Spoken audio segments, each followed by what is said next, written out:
ಪ್ರಭು ಯೇಸುವಿನಲ್ಲಿ ಅನುಗ್ರಹಿತರಾದ ಪ್ರಿಯರೇ, ಇಂದು 2026 ಜನವರಿ 1 ನಿಮ್ಮೆಲ್ಲರಿಗೂ ಹೊಸ ವರ್ಷದ ಶುಭಾಶಯಗಳು. ಈ ವರ್ಷ ದೇವರ ವಾಕ್ಯದಿಂದ ನಾವು ಪ್ರಾರಂಭಿಸೋಣ. ದೇವರ ವಾಕ್ಯ ಆಲಿಸಿ ಪ್ರಾರ್ಥಿಸಿ ನಮ್ಮನ್ನು ಸಮರ್ಪಿಸಿ ಈ ದಿನವನ್ನು, ಈ ವರ್ಷವನ್ನು ಪ್ರಾರಂಭಿಸೋಣ.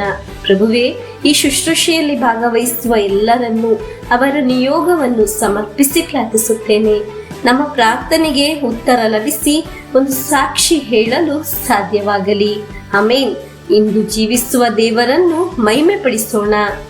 ಮತ್ತಾಯನ ಸುರು ಸಂದೇಶ 15ನೇ ಅಧ್ಯಾಯ 32ರಿಂದ 38ರವರೆಗೆ ವಾಕ್ಯವನ್ನು ಆಲಿಸೋಣ. ಯೇಸುಸ್ವಾಮಿ ತಮ್ಮ ಶಿಷ್ಯರನ್ನು ಹತ್ತಿರಕ್ಕೆ ಕರೆದು, ಈ ಜನಸ್ತೋಮ ಕಳೆದ 3 ದಿನಗಳಿಂದಲೂ ನನ್ನ ಬಳಿಗಿದೆ.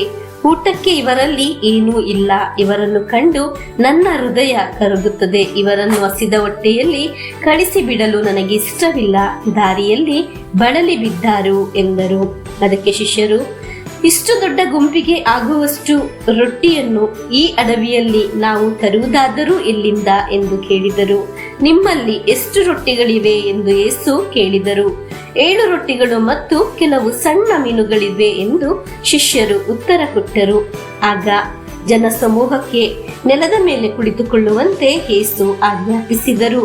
ಅನಂತರ ಆ 7 ರೊಟ್ಟಿಗಳನ್ನು ಮೀನುಗಳನ್ನು ತೆಗೆದುಕೊಂಡು ದೇವರಿಗೆ ಸ್ತೋತ್ರ ಸಲ್ಲಿಸಿ ಅವುಗಳನ್ನು ಮುರಿದು ತಮ್ಮ ಶಿಷ್ಯರಿಗೆ ಕೊಟ್ಟರು. ಶಿಷ್ಯರು ಜನರಿಗೆ ಬಡಿಸಿದರು. ಜನರೆಲ್ಲರೂ ಉಂಡು ತೃಪ್ತರಾದರು. ಉಳಿದ ತುಂಡುಗಳನ್ನು ಶಿಷ್ಯರು 7 ಕುಕ್ಕೆಗಳ ತುಂಬ ತುಂಬಿಸಿಕೊಂಡರು. ಊಟ ಮಾಡಿದವರಲ್ಲಿ ಹೆಂಗಸರು ಮಕ್ಕಳಲ್ಲದೆ ಗಂಡಸರೇ 4,000 ಮಂದಿ ಇದ್ದರು. ಪ್ರಿಯರೇ, 3 ದಿನಗಳಿಂದ ಆ ಜನಸ್ತೋಮ ಯೇಸುವಿನ ಜೊತೆ ಇದ್ದರು. ಎಲ್ಲ ಬ್ಯುಸಿ, ಕೆಲಸವನ್ನೆಲ್ಲ ಬಿಟ್ಟು ದೇವರ ಜೊತೆ ಇದ್ದರು. ಆ ಜನಸ್ತೋಮದ ಮೇಲೆಯಾಗಿದೆ ದೇವರಿಗೆ ಅನುಕಂಪ ತೋರಿದ್ದು. ಪ್ರಿಯರೇ, ಈ ಹೊಸ ದಿನ, ಈ ಹೊಸ ವರ್ಷದ ಸಮಯ, ದೇವರ ವಾಕ್ಯ ಆಲಿಸುವಾಗ ನಮ್ಮನ್ನು ಕಾಣುವ ದೇವರಿದ್ದಾರೆ. ನಮ್ಮನ್ನು ಅರ್ಥ ಮಾಡಿಕೊಳ್ಳುವ, ನಮ್ಮ ಬಗ್ಗೆ ಕನಿಕರ ತೋರಿಸುವ ದೇವರಿದ್ದಾರೆ. ನಮ್ಮ ಒಂದೊಂದು ನಿಯೋಗದ ಮೇಲೆ ಕನಿಕರ ತೋರಿಸುವ ದೇವರಿದ್ದಾರೆ. ಹಲ್ಲೆಲೂಯಾ. ದೇವರ ಜೊತೆ ಇರುವವರ ಬಗ್ಗೆ ದೇವರಿಗೆ ಪ್ರತ್ಯೇಕ ಶ್ರದ್ಧೆ ಇದೆ, ಕರುಣೆ ಇದೆ, ಪ್ರೀತಿ ಇದೆ. ದೇವರ ಜೊತೆ ಇರುವವರ ಎಲ್ಲ ಆತ್ಮಿಕ ಭೌತಿಕ ಕಾರ್ಯವನ್ನು ದೇವರು ಶ್ರದ್ಧೆ ವಹಿಸುತ್ತಾರೆ. ಆಮೇನ್. ಹಲ್ಲೆಲೂಯಾ. ದೇವರ ವಾಕ್ಯ ಆಲಿಸುವವರ ಆತ್ಮಿಕ ಕಾರ್ಯವನ್ನು, ಭೌತಿಕ ಕಾರ್ಯವನ್ನು ದೇವರು ಒಂದೇ ರೀತಿಯಲ್ಲಿ ಅನುಗ್ರಹಿಸುತ್ತಾರೆ. ಜೀವನದ ದಾರಿಯಲ್ಲಿ ಕುಗ್ಗಿ ಹೋದವರು ಅನೇಕರು. ದೇವರ ಜೊತೆ ಇರುವವರು ಒಮ್ಮೆ ಸಹ ನಿರಾಸೆ ಹೊಂದುವುದಿಲ್ಲ. ಹಲ್ಲೆಲೂಯಾ. ಪ್ರಿಯರೇ, ಈ ಹೊಸ ವರ್ಷ ದೇವರೊಂದಿಗೆ ನಾವು ಆಗಿರೋಣ. ನಾವು ಜೀವನದ ದಾರಿಯಲ್ಲಿ ಕುಗ್ಗಿ ಹೋಗಲು, ಬಿದ್ದು ಹೋಗಲು, ನಶಿಸಿ ಹೋಗಲು ದೇವರು ಅನುಮತಿಸುವುದಿಲ್ಲ. ಪ್ರಿಯರೇ, ದೇವರ ವಾಕ್ಯ ಆಲಿಸುವ ನಿಮ್ಮ ಎಲ್ಲ ಅವಸ್ಥೆಗಳು ಹೇಳದೆ ತಿಳಿದಿರುವ ದೇವರ ಮುಂದೆ ನಾವು ಒಮ್ಮೆ ಹೇಳಿದರೆ ಆ ಅವಸ್ಥೆಗಳು, ಆ ಅವಶ್ಯಕತೆಗಳನ್ನು ದೇವರು ಅನುಗ್ರಹಿಸುತ್ತಾರೆ.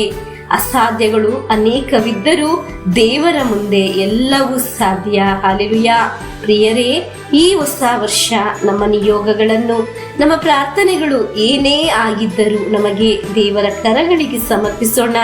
ಶಿಷ್ಯರು ರೊಟ್ಟಿಯನ್ನು ಮೀನನ್ನು ಸಮರ್ಪಿಸಿದ ಹಾಗೆ ನಮಗೆ ನಮ್ಮನ್ನೇ, ನಮ್ಮ ಕುಟುಂಬವನ್ನು, ನಮ್ಮ ಮಕ್ಕಳನ್ನು, ನಮ್ಮ ರೋಗವನ್ನು, ನಮ್ಮ ಎಲ್ಲ ಅವಸ್ಥೆಗಳನ್ನು, ನಮ್ಮ ಎಲ್ಲ ಅವಶ್ಯಕತೆಗಳನ್ನು, ನಮ್ಮ ಬಲಹೀನತೆಗಳನ್ನು, ನಮ್ಮ ಸಾಲದ ಬಾಧೆಗಳನ್ನು, ನಮ್ಮ ಕಷ್ಟಗಳನ್ನು, ನಮ್ಮ ಕಣ್ಣೀರನ್ನು ದೇವರ ಕರಗಳಿಗೆ ಸಮರ್ಪಿಸೋಣ.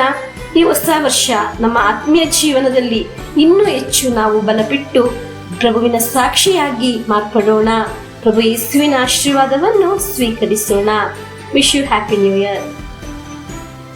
ನಮ್ಮ ಪ್ರಭು ಯೇಸು ಕ್ರಿಸ್ತರ ವರಪ್ರಸಾದವು, ದೇವರ ಪ್ರೀತಿಯು, ಪವಿತ್ರಾತ್ಮರ ಅನ್ಯೋನ್ಯತೆಯು ನಮ್ಮೊಡನೆ ಇರಲಿ.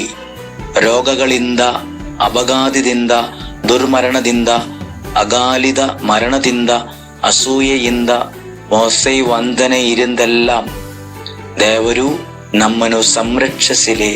ಹಾಲೆಲೂಯಾ. ಆಮೇನ್.